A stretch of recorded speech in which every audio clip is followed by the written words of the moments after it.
and we're in Toronto, and we're in the United States of America today. And Zev, you brought a friend, which is kind of Yeah. nice. Yeah, joining us today is, she'll go by the name of T, because she's not disclosing her full identity, but this is the incredible Substacker that everybody knows as This Will Hold, who have been doing the most immaculate work on understanding what really happened in the 2024 elections. And now they've discovered some real anomalies in the recent Tennessee election count. So we'll get to all of that. But in the meantime, I just wanted to say hi, T.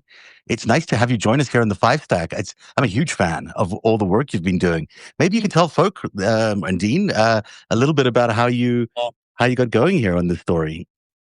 Well, full disclosure, I have a team, and I'm hyper protective of them.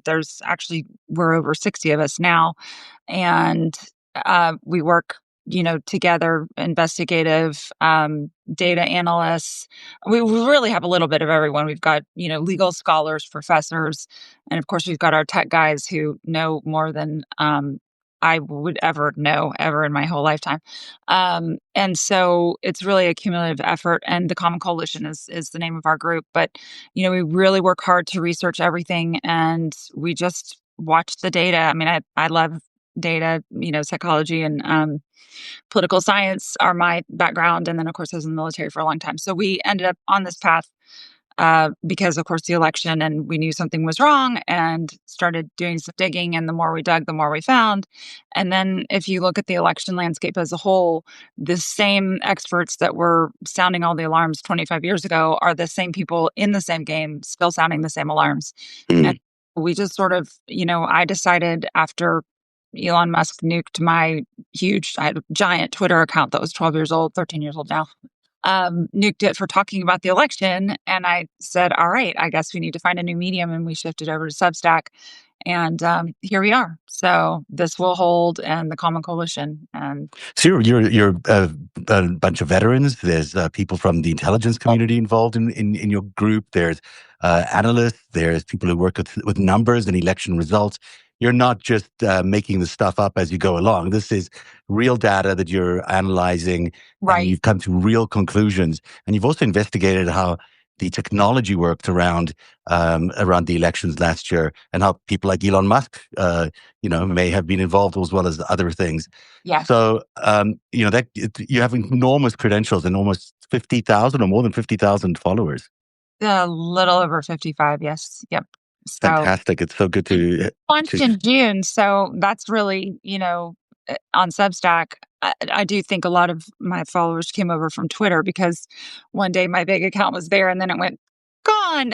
So probably a lot of that was transfer, but we just don't get the same traction on Blue Sky. And frankly, I'm more of in the paper and writing. I'm not usually one for being in front of the camera. So this is actually just my second interview, but the team's been pushing me really hard to get out there more. So. Oh, I'm so glad you're doing it. So T, let me just ask you a question. How did you start This Will Hold, and what was the impetus for it? So This Will Hold, it's kind of a nostalgic story. President Obama won his second term, and it gets me a little.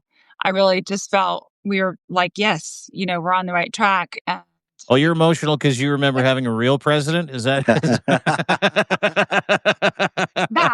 correct? And it's just we elected him not once but twice, and it's just one of those. I just thought, we're doing it. We're getting past this. And if people that know me personally know I pass as white, but I'm a person of color, and have a very interesting childhood and upbringing, and have been through a lot. And so to be able to, see him elected again, and I thought, yes, this will hold. And then if you look at it, TWH, the acronym is the White House. So, okay, smart. Yeah. Okay, so this is really a labor of love and a passion.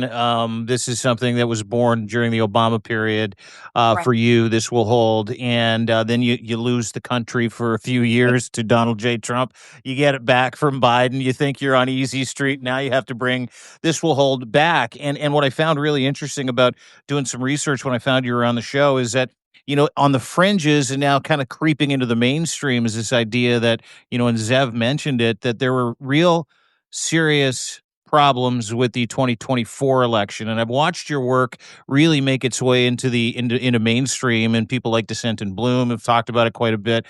Zev's talked about it quite a bit, and it's kind of this like bubbling, I don't know, topic or secret that something was really wrong in 2024. I want to get to Tennessee, which is why you're here in just a second.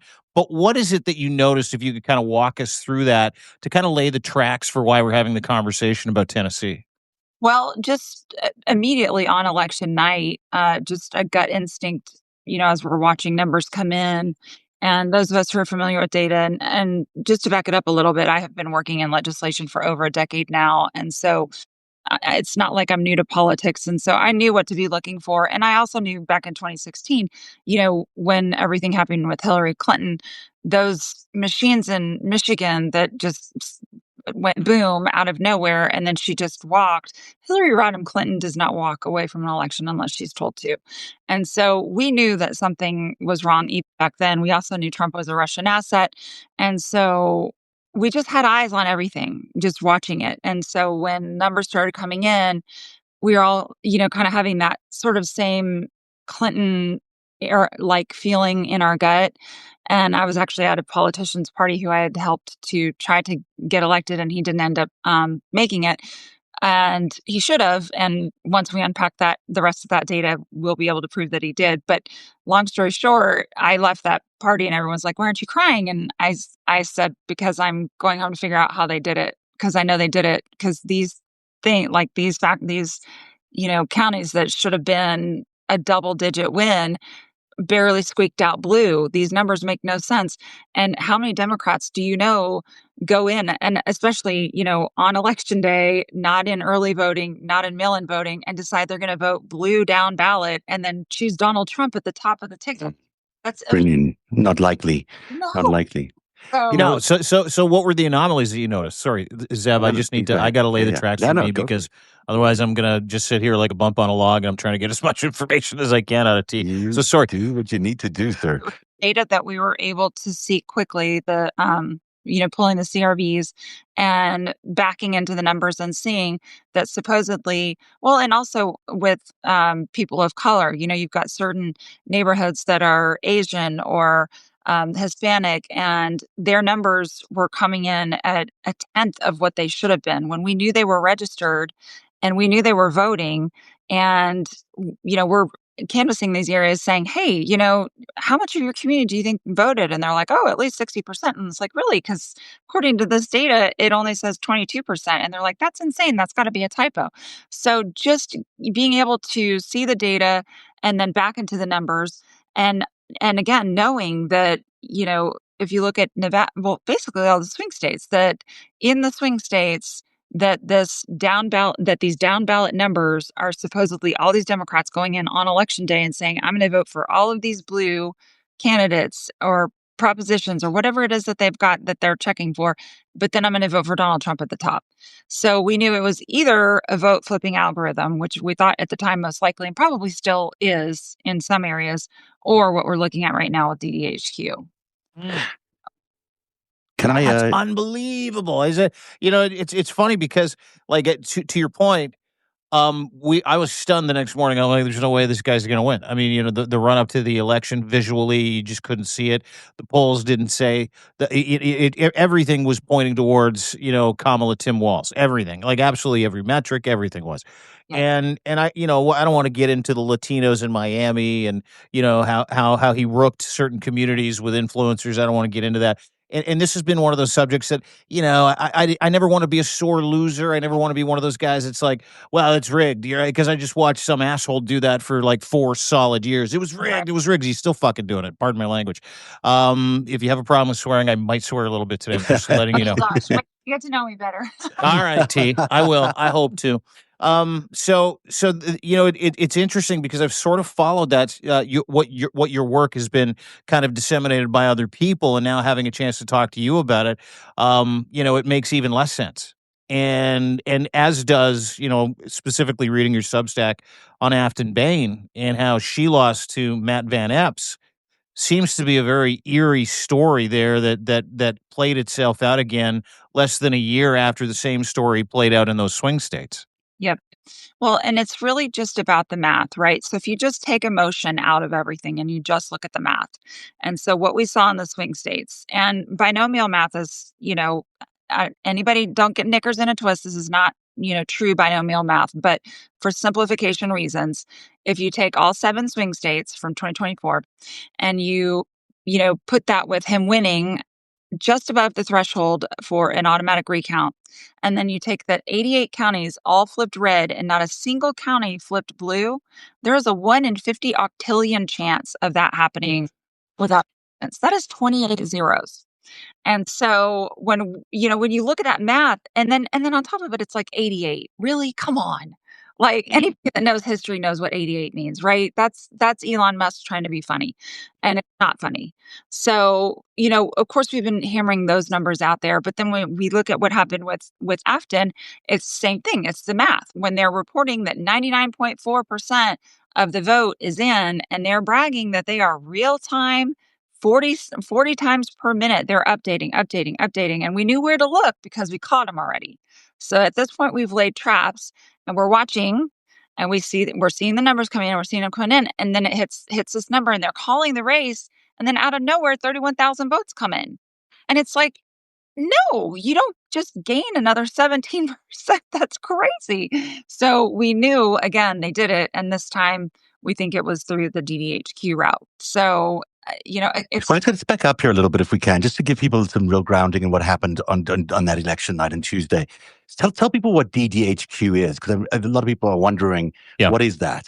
So the reporting services, whenever you're watching, I actually have a graphic that I want to show you guys if I can get it to pull up.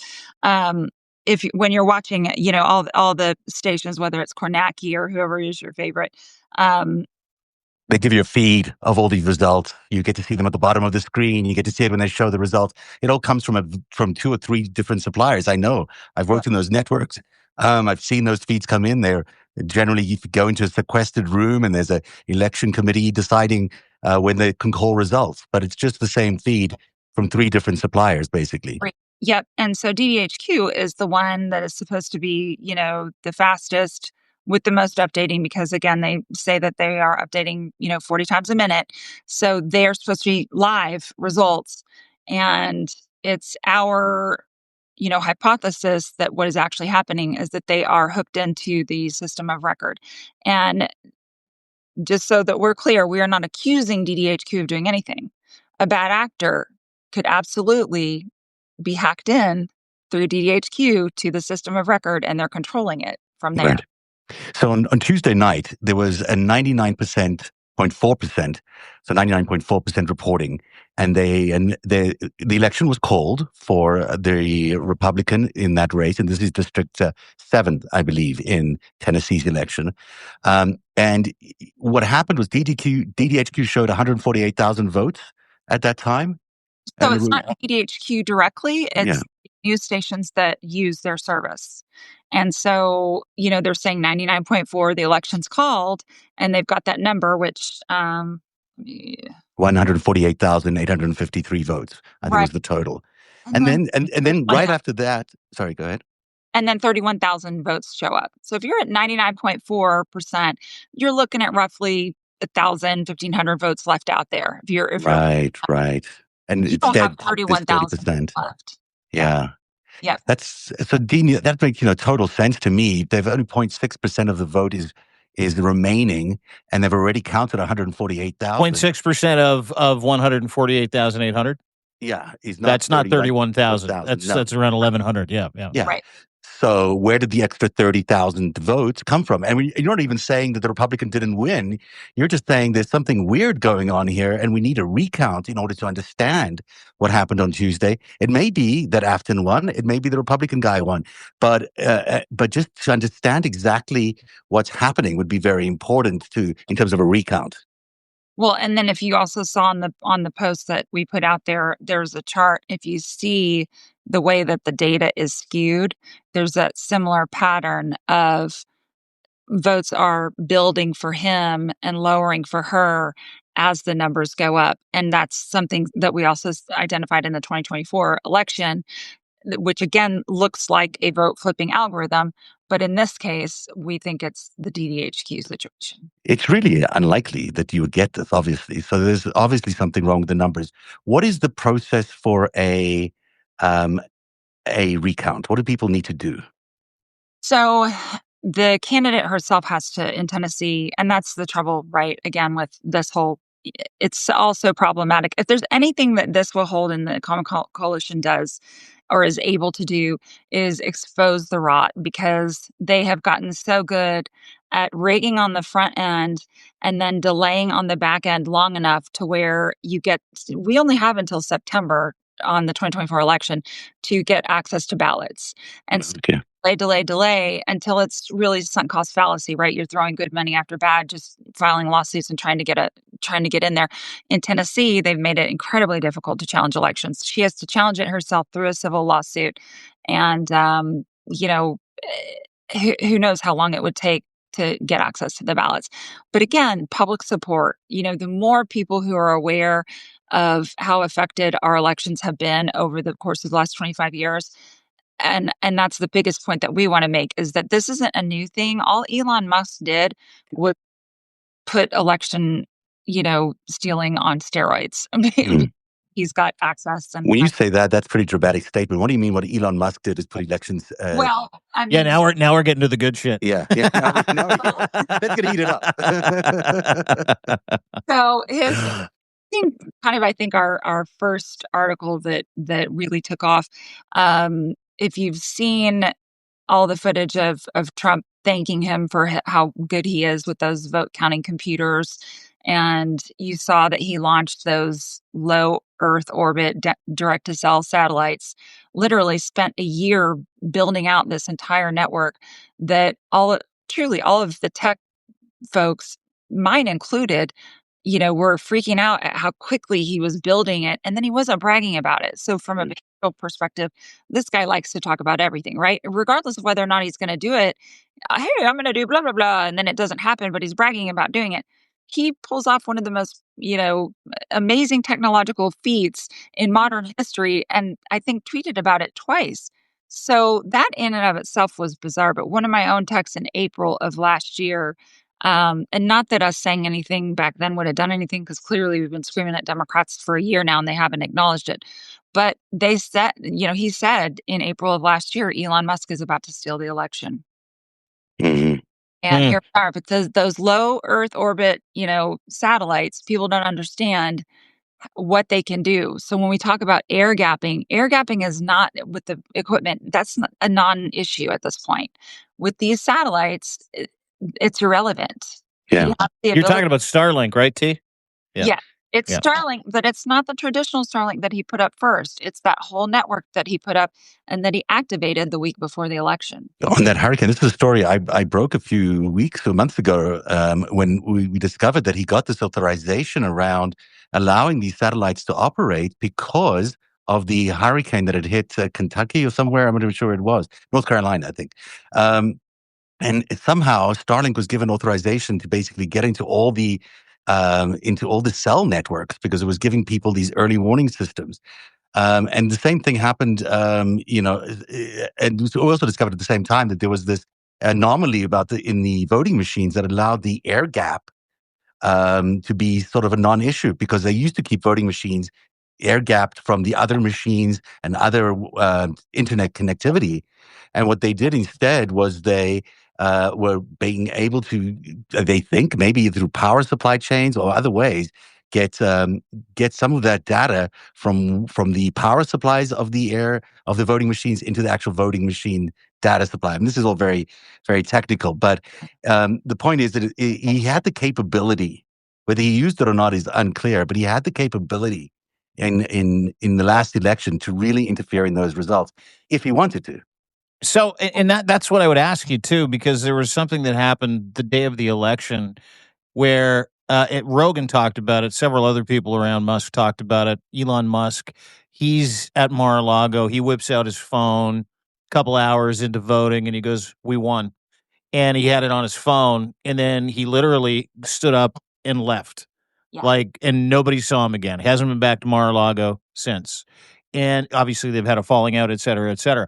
So there are a couple of stories, that are not urban myth that sort of feed into this idea or this hypothesis, which I find really, really fucking interesting right now, T. Well, and the New York Times did a piece on him as well, and it touched a little on several aspects, his parenting and all the things. But one of the comments that they highlighted in there was a text conversation that he had with a colleague. And he said, "I'm feeling better after tonight. It's time to unleash the new anomaly in the matrix. It's something they've never seen." And then he followed up and said, "Lasers from space." And there are so many things like that between the Joe Rogan comment, him telling Tucker Carlson he'd be going to prison if Donald Trump didn't win. Even his purchase of Twitter 49 days after Putin invaded, and at 20 billion over market and unsolicited bid, then he converts it immediately to a pro-Russia, go Trump dumpster fire. And then we find out he's been communicating with Putin for a couple of years. And I'm tapped into several Ukrainian, military networks. They were long ago saying, "Hey, we're finding Starlink. These dudes have Starlink." That's treason. It comes with accoutrements. I say that all the time. So when he says he was probably going to go to prison, I mean, yeah. Yeah, absolutely. Oh, He was in touch with Putin on a regular occasion. Remember, he even helped Putin at one time with his Starlink servers by taking them out of commission when they were trying to do an operation in Crimea. Mhm. So, this guy has a relationship with Putin that goes back a long time. I don't have a conversation with Putin on a regular basis. Dean, do you have regular conversations with Putin? No, I hope to avoid those, actually. Yeah. Gee, do you? I mean, it's so bizarre that this guy he's rich, he's well known or whatever, but not wanting to be on the list of murderous dictators. Thanks. yeah. But Yeah. who, hey, Vladimir, I'm going to help you out. The thing that T found out about this, Dean, is amazing, because the thing that she found out about these sort of, what do you call them, ghost counties, these counties that don't exist, that were in the data for last November's elections. This is the truly most unbelievable, although it checks out, story. And T can tell us about it, that they found these 5 counties that just appeared in the states that didn't Well, like phantom counties where they had vote counts that were in favor of one candidate, not the other, and those counties don't exist. Is that correct? Don't exist in those states. They exist in other states. Florida, they had over 6 million votes banked in Burke County. And this specific network is talking about Burke County and how the old Puerto Ricans live there. And it takes him a couple minutes. You can kind of see the guy's face as he figures out that Burke County, that something's wrong, and he switches gears to go to Miami-Dade. But they talk about, Burke County for a good couple of minutes. And we discovered that one, and then 4 others, all in swing states. And what we're seeing is that, again, with this DDHQ situation, they've got these votes and they're banked there. And that is what we're thinking is what happened. And it's probably what's happened with the Tuesday election as well, is that they're banking votes. And that's why we're seeing these numbers shift, because millions of votes disappeared for Harris. And this specific project, we didn't find the fake counties until recently. What we were trying to get to the bottom of was why millions of votes were disappearing. And if you had seen my Substack in the spring before it got nuked, I kept asking that question. I'm like, guys, how come hundreds of that, almost 1 million votes disappeared for Harris in Michigan? And of course, MAGA comes at you. Well, how did Joe Biden get? We woke up and he had all these, and I'm like, okay, addition versus subtraction. Yeah. Really, the votes don't disappear for no reason. And so we just kept digging and digging and digging until we found this situation with the fake counties. And then it's like, ding, it's the DDHQ, and they have vote banks. And what they're doing is yanking from the candidate that they want to lose and then inserting votes for the one that they want to win. I can go through these counties. Sorry. This is. Yeah, hang on. I just amazing. I just have to. So, do you have like forensic proof this is happening and has happened? Well, what we have is what we've been able to record off of the stations that we've found them on. We would have to be able to audit. So that would be the next step, is to request an audit. And again, we're not accusing DDHQ of anything. This could 100% sure. an actor infiltrating. Yeah.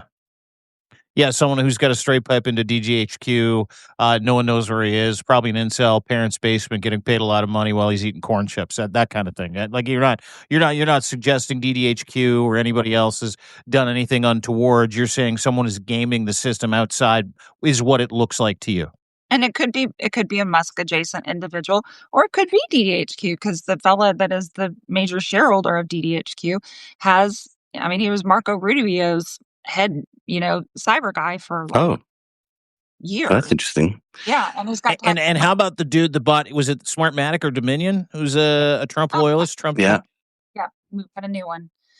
So at this point, we're just really advocating for going back to paper because, again, the way that it was all set up in 2000 with the hanging chads, truly, we're all freaking out about hanging chads. And then a year later, Caltech and MIT do a study and put it out. And they're like, hey, while y'all were all staring at the hanging chads, 6 million votes disappeared. Well, use the hanging chads as a reason to make electronic voting, oh, we need it now because this can never happen again. Well, really, that was the GOP's way of, hijacking the system.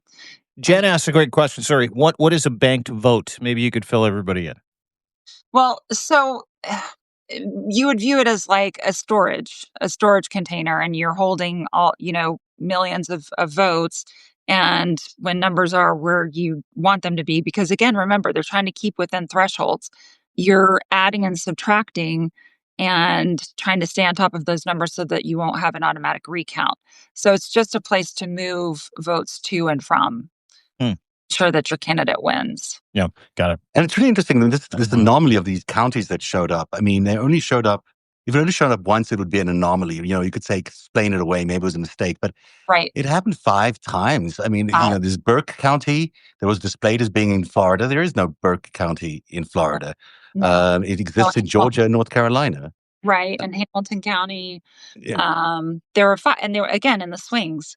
So, and that's just Stafford County in Pennsylvania, Allen County, North Carolina, Oklahoma County in Michigan, and Hamilton County in Georgia. Those counties did not those counties don't exist in those states, but they do exist in other states? Yeah, is that what you're saying? They do. Yeah. Which is so interesting. They happen to exist in other states, so they sound familiar to election watchers. Actually, you think, oh yeah, maybe that's Oklahoma County. No one thinks that maybe Oklahoma County isn't in. This is greasy. This is so greasy. Oh my God! If it wasn't Elon Musk and it wasn't Donald Trump, you would think maybe we're crazy. This is a conspiracy. But because it's those guys, and because of the alignment with Russia, and because of the Starlink capability, and because Donald Trump went around saying, I don't need any more votes during the last election. Vote for me, you'll never have to vote again. Yeah. And because the worst president in the United States was reelected, you sort of think, hey. And listen, here's the thing. He's running around acting like he doesn't ever have to get elected again. He's running around doing shit like he's going to be a king forever, right? Like he is not acting like a guy who's stumping for reelection at all, to your point. Sorry, T, I don't mean to interrupt you. No, you're 100% right. I mean, he's building a ballroom. You don't build a ballroom because you intend to leave. Building a palace, more like it. T, thank you so much for bringing this to us. Dina, is there anything else you want to know about this particular election story? Should we move into some of the other big stories that are happening today?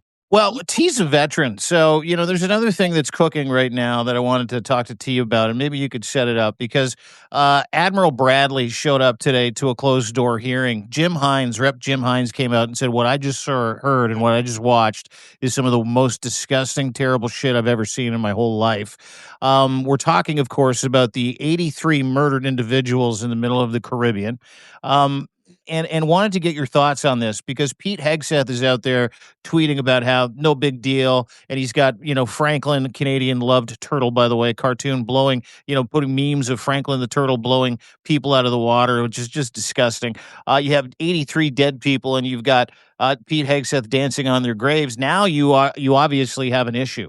And the issue is you've got the GOP. It's a bipartisan group, Senate Oversight Committee, House Intelligence Committee, Armed Services Committee that are hauling him, Admiral Bradley, who was the guy that gave the order. And Admiral Bradley is apparently telling a couple of stories in these closed door hearings that are not going well. I just want your thoughts on whether or not you think this is going to go anywhere in terms of accountability for Pete Hegseth. And if you can, I mean, you spent a lot of time in the service. as I understand it, you're not supposed to murder people who are adrift at sea just because they're adrift at sea. Is that correct? Correct. I mean, regardless of first and foremost, we're not at war. So it's murder. Correct. Yeah. Second, even if we were at war, it's still murder. I mean, the Geneva Convention is very clear. And so Pete Hegseth belongs in prison for the rest of his life. And as someone who takes my oath very seriously, my oath will go to the grave with me. And every single service member should understand that, Nuremberg 1.0 was for real, and we will have a Nuremberg 2.0. And if you do not stay true to your oath, you're going to find yourself in the hot seat. And that's what it needs to be, because these guys that are carrying out these orders, they know better. SEAL Team 6 knows better. I mean, that is absolutely, I read that story, and well, all of it. First of all, the fishermen, we have no beef with Venezuela. They just want the oil. It is there's more oil in Venezuela than there is in Saudi. Let's get to brass tacks here, okay? Yep. So that's what this entire thing is about. And we're not. We sent our we sent the Ford, okay? The Ford is truly that that vessel is the most technologically newest. It beats all Warcraft in terms of anybody in the world. You don't send The firepower capability, et cetera. Yes, Yeah. you not There's don't just float no her out there because she's pretty, okay? You put her out there because she's lethal. And right. down there for a reason, because they're fully intending to invade, and it's because of oil. This is Iraq 2.0. Hmm. As a veteran, though, can you imagine a situation where your commander is telling you to do something completely illegal, Oh, I would find my and kids you have wrong. to challenge it? What do you have to do in that situation? You have to challenge it, right? But also, you're in the middle of war. You're in the middle of a conflict situation, even if it's not war. Let's say you're in a tense situation, and your Secretary of Defense is ordering a kill that your commander, your admiral, is then going in and ordering it, and you have to do it. I mean, it's it's the toughest circumstances that they're putting all these military personnel in. I mean, it's just incredible to think of the pressure they're already under, and then on top of that, they've got to make these calls about whether it's legal or not, which they expect their commanders to give them legal orders. Yeah, you have to refuse. And if you don't, you're going to have to be prepared to face consequences at some point. I mean, if you look at what happened with some of the guys from Iraq and some of the stuff that they did, which Pete Hegseth actually advocated for their pardons, which they got, but they were murdering civilians. It's the same thing. It's this Eric Prince garbage where, brown people don't matter. And, again, with Hegseth and his power trip, I can't imagine being one of those generals, admirals, any of the brass in that room and having that dude drone on for an hour. And if I was in the position of Admiral Bradley, and I believe, his name just went right out of my head, but the admiral before him Halsey. walked away. Halsey walked. Yeah. Got to go because he So, knew it wasn't right.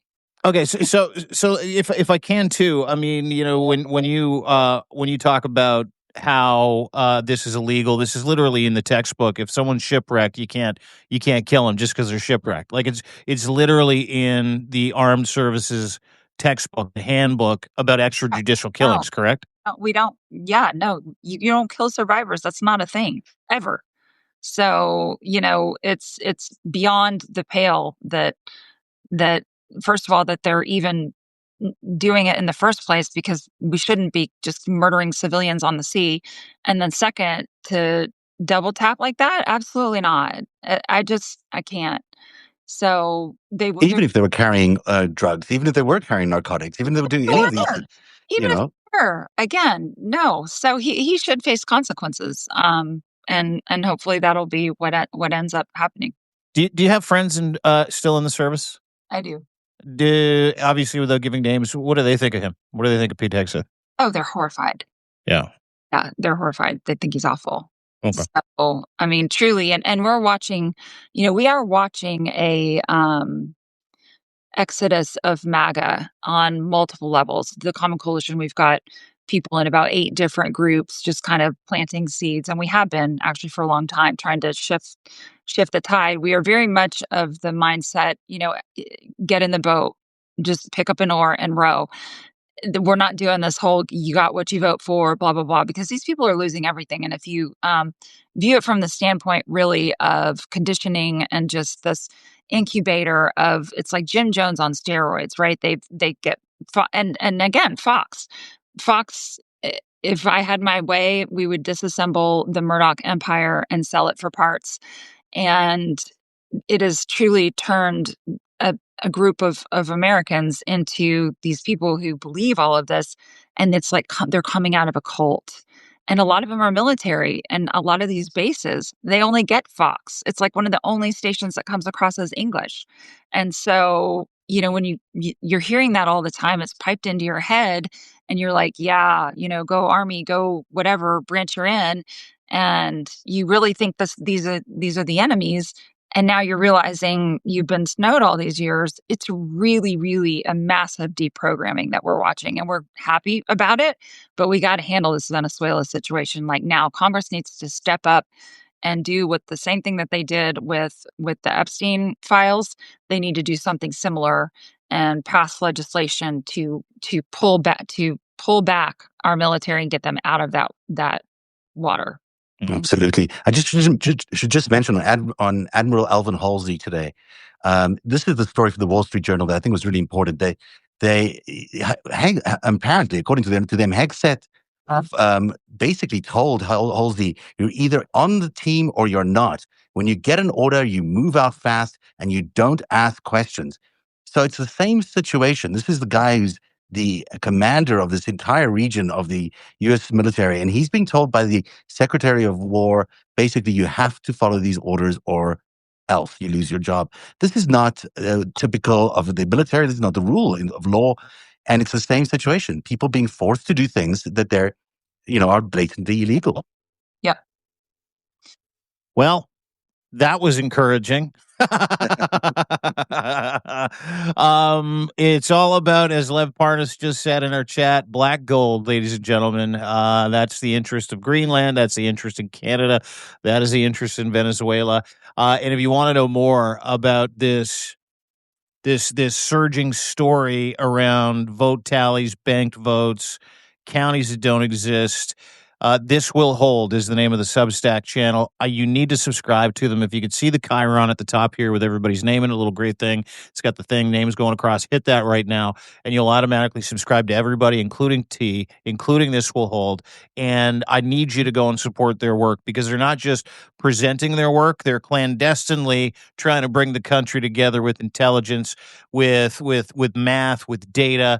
And these are real patriots doing an incredible job. You have an incredible Substack. Thank you so much, T, for spending some time with us today. I really appreciate it. Yeah. And by the way, I found out just before we got on that that you shit posted me in a tweet or in a Substack note, and your shit post went viral. And I have to say this: good job. There you go. Who knew? Yeah. I was polite about it, though. Oh, yeah, always. Substack's great that way. At least it's not Twitter. It's very, very different. Nobody said that they had pictures of me with underage girls after I tweeted something. That's why I like Substack. You never get called a pedophile. It's great, and you can just share opinions, and everybody can hang out. But no, listen, great to meet you, T. Keep up God's work. Honestly, thank you so much for taking time with us today. You got it. Thanks for having me, guys. Thanks so much, T. Really appreciate it. Great to meet you. All right. Well, that's really a great treat. Stunning shit.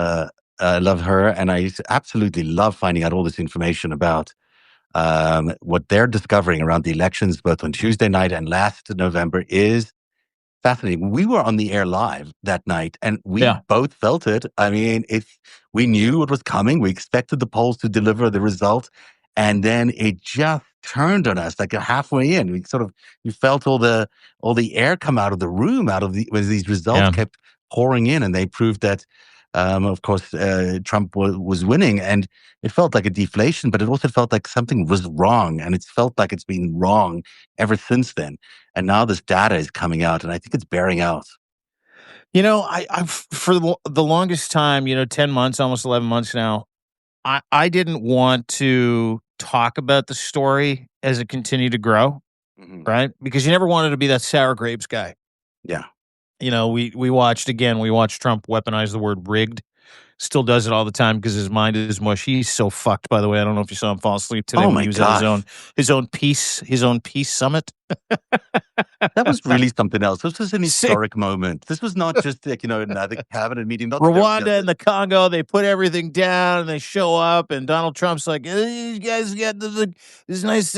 You like it? You like this? You like this? Everybody's happy. We're going to make a lot of money. Rare earth. I'm going to buy the rare earth. And then he sits down and he listens to all these other guys talk about the special moment, about this armistice between these two African countries. And he literally fucking falls asleep again. Yeah, unbelievable. I mean, it really is quite stunning to me. I don't know if can you still hear me? The audio's been all over the map. Yeah, I can hear you. Okay, good. I can, firstly, he's naming the Institute of Peace after himself. The Donald J. Trump Institute of Peace. Dean, what is wrong with this man? What is wrong with this man? I mean, can you imagine Nelson Mandela ever advocating for something like that? Can you imagine, putting his name on buildings in the middle of the night when no one's watching? Because that's what happened. And if you missed that story today, so the peacetime president who's threatening to murder everybody in fucking Venezuela, who's kicking the shit out of his own citizens, who's cleared the deck for Russia to continue their genocide in the United States of America, who's deporting naturalized citizens, who's promised to hang fucking senators and congressmen and anybody who speaks out against his illegal orders, hang them, sedition, punishable by death. Named named a building after himself today, called the Donald Trump Institute of Peace. Now, this was the old United States Institute of Peace, which several months ago he gutted, took all their funding, got rid of the board, got rid of everybody in the building. So effectively, this is a derelict building that he has just commandeered with his name on it because he fucking felt like it. And then today he brings, I think it's the Rwandan and Congo president. They're in town. He's basically told him to cool it because what he wants to do is win a fucking Nobel Peace Prize more than anything in the world. And he always looks disinterested. He fucking could not even make it through the first 5 minutes of someone else's speech. He is only awake and barely when he's talking. And if he's not talking, this guy has nodded off. And I counted this week 27 times. He has fallen asleep in every one of his press availabilities, including what happened today with the Democratic Republic of Congo and the president of Rwanda standing in front of him going, thank you so much for the peace deal. And he's like, and looks terrible. He looks jaundiced. oh, he looks like he's just not there. Well, that's the bronzer. Yeah, like you know what he looks like. Honest to God, if you catch him on a golf weekend, yeah. I don't know if your mom was the same as my mom, but there was like Saturday, Sunday Sue, and there was Monday through Friday Sue. My mom's name is Sue, and she wouldn't leave the house unless she had makeup on. And then you'd see her on a Saturday morning. You'd be like, hey, who's that? Yeah. And you're like, who is that? Get a little fright in the morning. You know what's really... That's Trump. That's Trump. And today he had a lot of fucking bronzer on because, to your point, he is very, very sick. Story that we're going to get to this weekend, and we're going to break for you on Monday, by the way. I'm getting to it. Okay. I'm excited about that. The other thing about this Congo Rwanda story, I mean, firstly, this building that he's now named after himself is the Donald J. Trump Institute of Peace. He doesn't even have rights to the building. The building is basically illegally taken over by the Trump administration. And they had to get a special court injunction to let this happen. This is not a legal thing.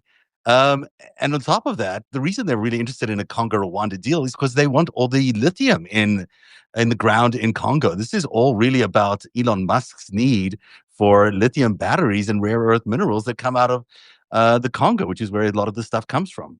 Yep. Yeah, keep in mind, this is the day after he said Somalia was a shithole and everybody from Somalia is a terrorist, and he's going to get all the Somalians out. Like, he doesn't like that African country. He shit talks every other African country, unless, of course, he can have access to, and you can bet your ass you're going to see a report in the next couple of days come out. There's like, Trump crime family takes 2% of this lithium mine in this city or in this town in Africa. Absolutely. And it'll be on the bones of this deal and years of civil war and strife, because that's what Donald Trump's doing. He's monetizing peace deals. These aren't peace deals. He's just looking for a way to insert himself, promise everybody he's going to stop the war. He'll get his deal, he'll get his money, and then he walks away. Case in point, Gaza. I mean, they're kicking the shit out of each other there right now. and he doesn't get his hotel until they clean out all of Gaza. So he's just biding his time and waiting. He's now begging the state of Israel to give Benjamin Netanyahu a pardon, who's And under that's really criminal the point. investigation. Yeah. There's this quid pro quo that he's doing in every location. Yeah. He's getting Gaza, but the return is that he has to sort of let Bibi off the hook.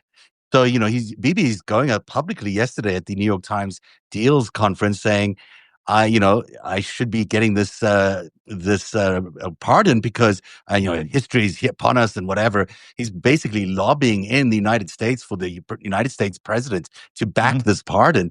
When this guy is potentially a war criminal, but also has many other crimes that he's already being investigated for, shouldn't be in power, and wants to stay in power only because he wants to stay out of prison. And he's trying to negotiate this deal with the president of the United States in exchange for Gaza, again, territory that doesn't even belong to Israel. It's territory that belongs to the Palestinians.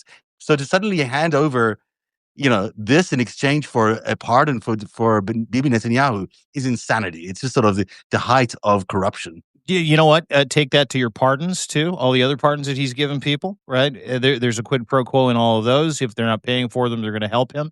You can take that to the real estate deal he's currently doing with Putin over Ukraine. This is a real estate rare earth energy deal. It is nothing more, nothing less. He doesn't give a shit about peace. He cares about money and how he can take these opportunities to enrich himself, spin the narrative into him being the peacetime president, and someone needs to give him a Nobel Peace Prize. It is truly one of the most fucking egregious grifts, self-enrichment schemes and scams maybe in the history of humanity. And I'm not talking, nobody, there isn't a scholar who's ever seen anything like it. And that is the importance of the Epstein files. That is the importance of flipping the house. That is the importance of people like you that come here to listen to people like us. That is the importance of following us, subscribing to us. This conversation we had today with T from This Will Hold, and everybody needs to go and subscribe to her. That is the importance of independent media.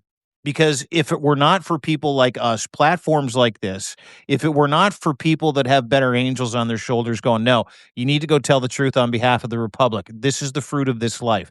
Then the entire world is kettled in the cult. And T brought up something where and I was fucking shocked, but not shocked, that on military bases around the United States, they only have Fox News, English language news. That's all they pipe into these bases. And they used to have AON. That was the other thing they used to put through there. On military bases? Yeah. AON. Like, this is the most fucking criminal enterprise ever. Not named Hitler, not named Mao Zedong, not named Mussolini. This is a fascist group of assholes that are trying to literally warp the fucking brains of people. I wouldn't put it past them to steal 2024. I wouldn't put it past them to fuck around in Tennessee with the 7th Congressional District. I wouldn't put faking an assassination attempt past these pricks. I wouldn't put anything past these guys. Absolutely nothing at this point. Because Malcolm Nance said it best, this is only about cash money. That is it. And back to what she said about Elon Musk, just to add to your point there about this richest man in the world being a part of this cabal trying to do all sorts of crazy things and rigging the elections in 2024. Now, I'm willing to say he rigged them. There's no evidence that he did that final rigging, but I'm willing to say that everything circumstantially that we can see around what he was capable of doing on the election night, the capabilities that he'd amassed through Starlink, the ability to get into those cell towers, the ability to even access the power supply units of each of these voting machines. All of that suggests to me that he likely did do it. Plus, the election results were weird. No one expected Donald Trump to win. Not a single poll suggested that Donald Trump was going to win. He didn't expect to win. And then suddenly he did. And then you've got that moment with Elon Musk. Why isn't Elon Musk under investigation by the Congress? I mean, we've seen them become quite brave around Epstein. We've seen them become quite brave around what's going on now with the military around Hexet. Maybe they can grow the same set of balls and deal with Elon Musk and the corruption that happened last November in the elections and possibly on Tuesday. I think a good place to wrap up today would be, let's lump a couple of topics in and let's look ahead, hopefully. Okay? Let me do that for everybody today. Okay? Uncle Dean is going to take you on a bit of a positive mental journey. I wish I had music. It needs music. Yeah, me too. The naming of the U.S. Institute of Peace, slapping up those giant metal letters, the Donald J. Trump Institute of Peace. Biggest font you can imagine. Yeah. Biggest, huge. He just put Donald J. Trump above the actual name, United States Institute of Peace. Like, that's literally what he did. So keep that in mind. These elections, 2024, Tennessee, keep those in mind. ICE, funding them. By the way, I've got a fucking hilarious story coming out about ICE and the qualifications you need and the kind of candidates that they're currently rushing through training. It's so fucking funny and awful at the same time. His profit taking, the theft of American taxpayer dollars, the tariff scam, the pardon scam, all of these sit in the same basket to me. And I'll tell you what that basket is. I look forward to a day when we have competent leadership running the United States of America, more than most people, someone like Mark Carney here in Canada, because there are going to be a specific set of days that follow that. And it will happen where when Donald Trump's name comes off the Institute of Peace, it'll be highly televised. I will feel schadenfreude. I will be happy. When Donald Trump gets charged with extrajudicial murder, when he gets charged with treason, when he gets charged with sedition, when Pete Hegseth gets charged with murder, when Kristi Noem gets charged with bribery, theft, murder, insider trading, insider dealing, when Stephen Miller gets charged with crimes against humanity. You following me? When Steve Witkoff gets charged for aiding and abetting the enemy, sedition, and treason, and he gets shot in front of a group of peers, or he gets put on stand at The Hague, I'll take either. There are going to be those events.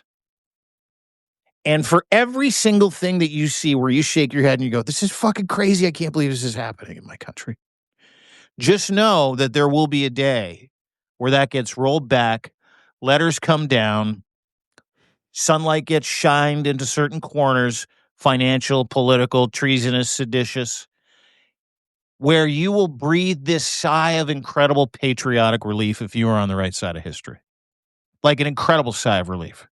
When Stephen Miller gets frog marched into The Hague and he gets put on the stand, the same one that Joseph Goebbels avoided, few other people didn't. You're going to be okay, because all of these things, as we talk about them, are crumbling under the floorboards of this shanty, this shitty fucking fascist shanty that Donald Trump has built on the beaches of bullshit. I swear to you, Beaches of bullshit. I love that. It's gonna happen. Yeah, you're welcome. You can use it anytime. Just put Dean that. as soon as you're done looking parentheses. Dean Blundell said it was trademark it. So just bear with us, bear with America, bear with your better angels. Continue to do the good work. Continue to subscribe, free or paid. Doesn't matter to us. Share this content with as many people as humanly possible, because that is how you are going to win. And you're going to say, I remember back on December, is it the 4th today? Is this the 4th? It's the 4th, yeah. December the 4th, 2025. These two middle-aged snacks on a Substack Live gave me hope. I'm experiencing that today. Thanks, guys. So just wanted to put that in your head today. That's really sweet. I like the way you put all that. And, just to underline what you're saying, the independent media that is doing all this work, whether it's T with This Will Hold, or Dean Blundell.substack.com, or Lev Parnas, or any of the many other people we feature on the show here on a regular basis, it's so important to back everybody and to keep sharing this content, because the way we've gotten here is because you have shared this content. We've gotten to this point where the Republican Party has realized what they're dealing with is because you at home have shared this content on various social media. You've gone and spoken about it to your friends. You've gone and spoken about it to your family on Thanksgiving dinner. You've shared these opinions and these news articles and these thoughts. with a lot of people. And that's how this giant machine has been eroded down to this point where even the Republican Party can't stand their president. And most Americans, it seems, can't stand their president. His approval ratings are so low, they're almost at Nixonian levels. And it's because of the work of a lot of independent journalists. So keep up that work, because without that sharing, without this information getting to the right people, this doesn't happen. He gets to stay in power. That propaganda machine keeps on rolling on, and they'll continue to feed lies and hatred and do whatever injustice they can, stealing America's money, stealing America's future. They'll continue to do it unless you keep sharing this. Please do. Please subscribe to deanblundell.substack.com. Subscribe to me at narrative.org if you're not yet a subscriber. Subscribe to This Will Hold. She and her team there do impeccable work. I'm pretty, I don't support a lot of sites without really doing the hard work to understand what they're doing and who's doing it. And they've got some really great people involved there who seem to know exactly what's going on, who seem to be following the tracks, and who have the right data behind them. So please check out This Will Hold. It's great for her to come on today. And it's great, Dean, to see you on this new format that Substack gave us. A little different. Yeah, we can bring more than 3 people onto a show, which is great. Yeah. I haven't checked out the functionality yet. We'll have a conversation about it. I think most important part is that y'all need to subscribe. Narrative.org is where you're going to find my friend Zev Shalev. Please go and subscribe. Share his work. His Greatest Heist series is out. Book 2, Chapter 4 is available right now. It's called The Storm, if I'm not mistaken. Yeah. It's just called Chapter The Storm. 5. Chapter 5 is coming out this weekend. Okay, Sunday. Sorry, I hope I finish it. It's really interesting. I'm knee deep in it. It's like going down a rabbit hole. You'll never get out of it. But it's like I'm there. Okay, good. Go down the rabbit hole. Give him a paid sub. He does God's work, gives you context and history that nobody else does. He's the best investigative reporter when it comes to not just the financial crimes, but what went into making Jeffrey Epstein, what went into making Donald Trump, and none of it's good. So make sure you go and give him a sub. You can read all of his stuff there. Narrative.org, 1R, by the way, in narrative.org. That's where you'll find him. Over at deanblundell.substack.com. Come and check us out. I got a sweet deal for you right now. That deal is you can read all about Donald Trump Jr. getting $600 million of your dollars from his dad. Such a good story. We didn't get to that today. This is a great story. This is a reason to go to deanblundell.substack.com right now. This is another Pentagon corruption scheme cooked up by the president and Don Jr. It just doesn't stop with these guys. And the details are so stunning. I really want you to go and read them on deanblundell.substack.com. And there's a bunch of stories there that we haven't even got to today. So you can read all about how I'm a big Costco guy. They've stood up to Donald Trump. Now they're suing his dick off as well. And that's a canary in the coal mine story. So go and read it. It has a lot to do with the SCOTUS stuff. And you've got 25% off annual subscriptions right now.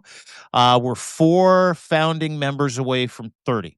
So if you want to become a founding member, you only pay once, you never pay again, which is awesome. It'd be great to have you.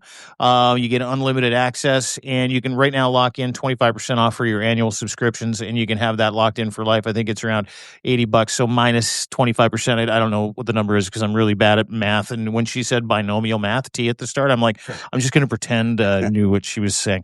So anyway, but please go and subscribe. You are the lifeblood. Our paid subs are just incredible people. You always get the extra chance to communicate with us. Have your say here in the chat. The chat has been fucking live today. It's been absolutely awesome. Thank you all for engaging with us. Thank you for joining us again. Please share this, and we'll see you on the FiveStack tomorrow for the Friday edition. We're back at 3:00, right? Is that the deal? It might have to be a little later tomorrow, but I'll speak to you about that. I'm gonna get in trouble. I'm gonna get in trouble. Are we in trouble? I'm gonna get in trouble. Yeah. No. Let's do it early. Do you want to do it early? Do you want to do it? Yeah. Maybe 2 noon. Yeah, we'll do it at noon. We'll maybe just put out a little thing and say we'll do it at noon and then replay it 3. Yeah, we'll discuss right after. We'll figure it out. Everybody. Okay, buddy. Have a great day, everybody. See you. Bye bye.